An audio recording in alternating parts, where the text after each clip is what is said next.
Hi, everyone. We're back to the Janelle Show. I am so glad that you are here. I am here today with Nissa Graun. Hi, Nissa. How are you? I'm good. How are you? Good, good. I am so excited when you applied. I wanted to hear your story.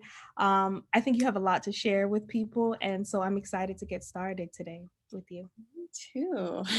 So, how did tell me everything, Nissa. Tell me the story. Yeah, you want me to start at the beginning? It started a long time ago. I started dieting at a super young age. I think I was around 12 years old. Mhm. Started noticing that I wasn't as small as all the other girls. My brothers teased me relentlessly about my weight, as brothers do. Yeah, they're so Um, mean, aren't they? yeah, nothing else. Never mind. We're I good got now. one too. Yeah. Yeah, so they teased me, and so I was always interested in weight loss, and I always read every article I could. I started exercising in my bedroom at home. I would try to hide it from people because I was embarrassed of it. Mm. So yeah, I've been in the weight loss game for a long time, and for 20 years, I even took nutrition classes in college. I basically did it all, and it always brought me back to counting calories. So that involves eating less, moving more to try and balance out that equation. And so I did it all. I did it for 20 years and I kept losing and then regaining the same 20 to 50 pounds year after year, no Mhm. matter which fad diet I tried, no matter which doctor approved diet I tried, it always came back. And with it came a ton of health problems. So I had migraines and headaches for more than 20 years, almost daily, anxiety, depression. I had cystic acne, which is the worst kind of acne, and nothing I did could get rid of it. I had all of these problems, and I always tried to find solutions for. And I never realized that a lot of it was tied back to what I was eating. Mhm. And so all of this kind of came to a precipice, can't say that word. Say words that I can't say, but precipice. It all came to a head after I had my first son back in 2013. Before that, I always struggled with like the same 20 to 50 pounds. So that would put me between like 135 to 180. But at this point, I was 245 pounds after I had my son. My health was not great. I had gestational diabetes, and the Mm. doctor told me that if I didn't start a low fat diet, that I would be full blown diabetic within 10 years. So I followed his advice. I went back to like the Weight Watchers diet. I went back to too much exercise, and it wasn't working. I just kept recycling the same 2 to 3 pounds for 6 months, and my blood sugar levels were still high. They were already diabetic. He told me I had 10 years. I was already diabetic. I was never technically diagnosed, but the numbers were there. So I was fortunate enough to come across a book. It's called Kick Your Fat in the Nuts. Mm. It was a free book, and it's actually a health book written by a comedian. And so when I read it, it was my story. Like everything he said was my story. And I relate it so much with like not just the weight loss aspect, but all these health issues that a lot of people, myself included, had no idea was tied to what I ate. Like I Mhm. just assumed it was hereditary because my family dealt with it. That meant I dealt with it. Mhm. But as I learned a lot of times, it's not hereditary. It's because you're around your family who has the same eating habits as you. And so you're Exactly. going to run into the same problems. So, anyway, so I took the knowledge from the book and, I started working on my digestion, which was important. I didn't even know I had digestion problems. I did. I had a lot of digestion problems. So I started working on that. I started working on a low carb diet. And so after my first pregnancy, I lost 90 pounds, gained some back with pregnancy number two. But after pregnancy number two, I stepped up. I lost another 65. So total, that's a lot of weight loss. But top to bottom, it was 110 pounds that I Oh lost. my goodness. What was the time frame that okay, so you lost the 90 pounds. How long did it take you to lose the 90 pounds? So I want to say that one took probably about a year because, Wow, that's a lot of weight in a year. yeah, by the time I like really figured out my plan, what I was doing and got going, and I kept at it until I got pregnant with baby number two. So then I started regaining some of the weight. Oh, yeah, that's typical. Yeah. Hmm. Well, that's amazing. That's so. What is it that you're doing? What does the book tell you to do that you weren't doing before? I mean, I know the digestion. So, what is it that? What did you do with the digestion? Okay. So all these problems that, you just assume you're stuck with, like I got horrible heartburn. Like I said, the cystic acne, I tried doctors, everything. All of this stuff is related to the way that you digest your food. And when you go through years of yo-yo diets, like I did, and you go through years of medications to cover up the effects from the yo-yo diets, because a lot of them you're not eating the right foods, you're Mm. eating too many processed foods even though you're on a diet, you're not eating real foods, and you're also taking all these medications to start covering up the problems that come from not eating real food. So it stops the two parts of digestion that are important. So the first part is you need stomach acid to break down your food. If Mhm. um, if you don't have stomach acid, it's not going to break it apart into nutrients that your body needs. And so when you start taking medications for like heartburn, that actually wears down your stomach acid. There's other medications that come into play too, but also not eating enough protein, which a lot of these low calorie diets, you're not getting enough protein. So it's kind of like if you don't use it, you lose it. So you start Mm. losing it, you start losing stomach acid as you age. So I had to start supplementing for that. And then the other part of digestion is your bile. So you want your bile to Mhm. flow because that is going to help the toxins exit from your body. So if you're a lot of people when you're doing these processed diets, like I did Weight Watchers so many times, and unfortunately, when I was doing it, it was a lot of processed foods because those are the foods that you could count the calories easily. So even though I was trying to be healthy, it was a lot of processed foods, and that is going to sludge up your bile. Something else that will sludge up your bile are medications like birth control. A lot of women are on birth control for a long time. I'm not telling you to get off birth control because that's going to make you gain weight too if you get pregnant. um, Yeah. there's a lot of medications, different medications for everything. Our society unfortunately wants a pill for every problem. And so when you start jumping through that route, then your bile gets thick and sticky. So now you have the two sides of digestion aren't working. And when they're not working, then even if you're eating a ton of food, your body is starving at a cellular level because it's not breaking apart your food in order to get it to where it needs to be. And that food is stored in your fat cells. So, even if you start cutting calories, you have so much junk stored up in your fat cells that you're not going to lose weight. So basically, I started working on my digestion with natural supplements that helps get your stomach acid production going again.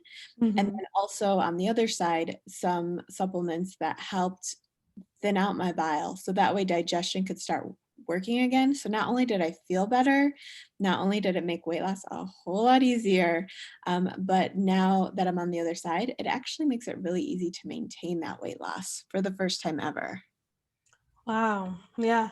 I suffer with a lot of the things that you've mentioned. So, and the crazy thing is, I know all of these things. It's just that I've never actively gone after the digestion piece of it. My grandmother's very into holistic health. And so she's taught me all of these things, and I just don't do it. So, yeah, thank you for sharing this. This is great. So I'm big on lifestyle. You've recreated your whole lifestyle because I'm sure that this has had an effect on the life that you could have been living and the life that you're currently living. So my question is, what is your dream lifestyle? My dream lifestyle. So let's start with where I was because I was constantly on a diet. I was always looking for that next new diet, what's going to get me to my weight loss goal as quickly as possible, what's going to get the weight off, and then I would just magically stay there. So it was always a struggle. And so I didn't make it into my dream lifestyle until I quit that all or nothing attitude, until I quit trying to make it happen overnight. And I actually turned it into my lifestyle. I think that's the big difference between because I teach people a low carb lifestyle or a keto lifestyle. And the difference between a diet and a lifestyle is you're not chasing the results, you're forming the habits that you need to keep the results you get. So, my dream lifestyle, I'm living it. I don't count calories anymore. which I did for decades. I can look at a piece of food and tell you how many calories are in it because I spent so long in that world. Oh So I my. don't have to count calories. And not only that, but once I learned all of this stuff, I actually eat almost double what I used to eat. Mm. So, I'm not constantly hungry. I'm not going to bed feeling hungry. I'm not waking up thinking about what low calorie meals I can eat. Something else, I was an over exerciser for years, and people think Mm. they need to exercise to lose weight. I'm going to tell you, you don't. Exercise is great for health. It is great to keep you youthful. It is not great to lose weight. So for people who are, hopping on the treadmill because they have to, even though they hate it, but they're just trying to burn calories, that's not a good way to go about weight loss because it's going to be what you eat is always going to come in first. And then the weight loss is just, or the exercise is just kind of a supplement. So I do exercise. I exercise almost every day, but it's to feel good and to feel healthy. It's not to lose weight. I love that because I hate exercising. So Yeah, and a lot of people put off, getting into a low carb lifestyle or keto lifestyle because they think, well, I don't want to exercise, so what's the point? But there's so many people that actually take the weight off without exercise, and then they eventually do add exercise because they start feeling so good and they have so much energy that they need to get it out. And I was like that too. Like I always loved exercise, but there was a time when I couldn't do it as much because I had a baby. I was in that, time frame where the baby came first. Um, but like, so I would just, catch up on shows during baby nap time. And Mhm. all of a sudden I found myself cleaning my house because like I had all this energy that I didn't Yeah. know what to do with. So, you get the eating habits down first and the exercise habits will follow. Mm, I love that. So you've built a whole brand around this, haven't you? I did, very accidentally. I actually had a friend who, back in the day, we used to diet together. We followed all the same plans, and neither of us were really all that successful. And so once I lost all the weight with keto, she would text me and say, "Oh, what are you doing? What are you doing?" So I would text her back, let her know, and then 3 months later, she texts me again, "Ah, I'm not doing this. What are you doing?" And so she kept asking me for the same advice over and over again, and I got frustrated because, I had all this great information. I'd give it to her every time, and she just never followed through. And so out of that frustration, I started blogging about it. So I could, like, have a blog to send people to, like, "This is what I did. You don't have to make it complicated. It's really easy." And I just started blogging, and it just kinda grew from there, and now, like, I have everything. I have books, courses, a membership, YouTube channel, recipes, like you name it, I've got it. The information is there. I love it. I love it. We're gonna put the links to everything that you offer in the show notes so people can connect with you. They can get that information. I'm definitely gonna take a look at it because I know I need it.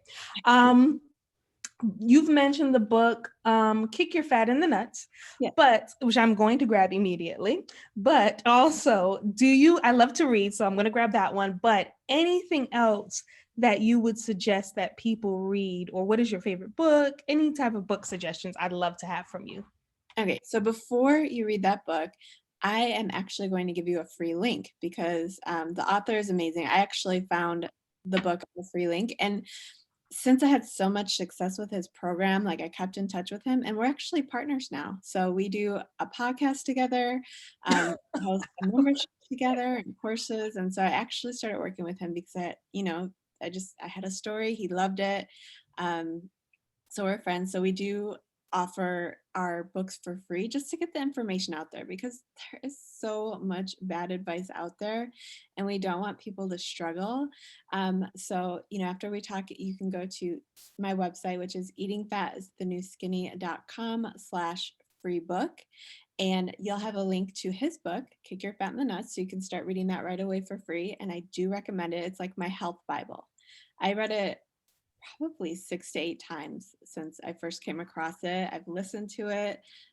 It's a lot of good information. So I definitely recommend that book. And then the other book, I have My Big Fat Life Transformation. And it's a series of blogs that I put together to help people get started. Mm. And it shows you everything that I did to finally be successful after struggling with years. So those are the books that I recommend people start with. But there's a ton of great authors I follow. Like Jen Stevens is amazing. If you follow intermittent fasting, she has a lot of good information Mhm, mhm. that a lot of people aren't spreading. Dr. Fung, his is a little bit more high level, but he has really great information too with fasting and combining it with keto. I could list books all day long. I love it. No, I'm a Yeah. complete book nerd, so that is perfect. Yes, that's a great way to get started. So I'm gonna put that link in the show notes as well because I'm excited now. I'll be definitely reading that tonight. Um, I'm think if I have anything else for you. Is there anything else that you wanted to share with the audience? Just, don't wait to get started. So many people put off dieting until Monday or until they research a new plan, until, they have everything perfect. And just know that even if you research everything, even if you wait till Monday, it's never going to be perfect. And so in our membership, we teach our members to always do the next right thing.